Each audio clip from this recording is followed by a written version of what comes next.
অবশেষে গীতার জন্য পদ্মকে নিজের স্ত্রী হিসাবে মানলো কৃপান। হ্যাঁ বন্ধুরা, এমনটাই দেখতে চলেছি আমরা গীতা এলএলবি সিরিয়ালের আগামী আপডেটগুলিতে। শুরুতে দেখতে পাবো ভজনকে তো কোর্টের মধ্যে জব্দ করে ফেলেছে গীতা। অগ্নিজিৎ মুখার্জিকে তদন্ত করার বদলে ভজনকে তদন্ত করবে এবার পুলিশ।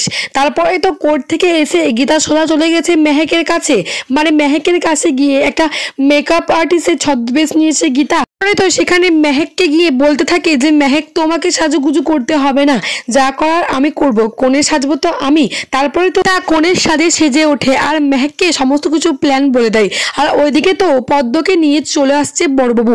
পদ্ম ভয়ে রয়েছে যে শেষ পর্যন্ত কৃপান তাকে মানবে কিনা। তারপরে তো এদিকে কৃপান খবর পেয়ে গেছে যে অঙ্কিত বেঁচে আছে। আর অঙ্কিত যখনই মেহেককে বাঁচাতে আসবে তখনই কৃপানের সমস্ত গুন্ডা অঙ্কিতকে ঘিরে ধরে।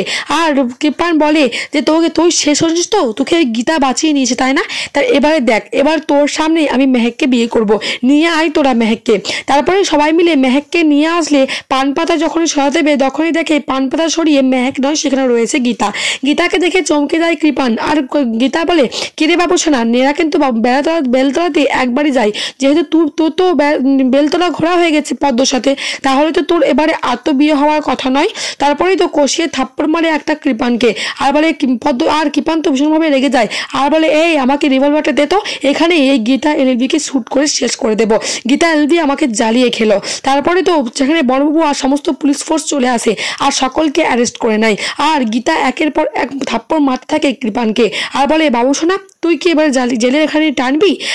ওইদিকে তো তোর বাবা সঞ্জয়কে সে এবারে জেলের ঘানি টানবে, তাহলে তুই যদি এবারে জেলের ঘানি টানিস তাহলে তোকে বেল করাতে কেউ থাকবে না, একবারে জেলে পৌঁছে মরবি, এমন কেস তোকে দেবো না। তারপরে তো কৃপান বলে, আমার ভুল হয়ে গেছে, আমাকে ক্ষমা করে দাও, আমাকে তুমি ক্ষমা করে দাও। তারপরে গীতা বলে, ক্ষমা তো তোকে একটি কারণে করব, তুই যদি পদ্মকে নিজের স্ত্রী হিসাবে মেনে নিস।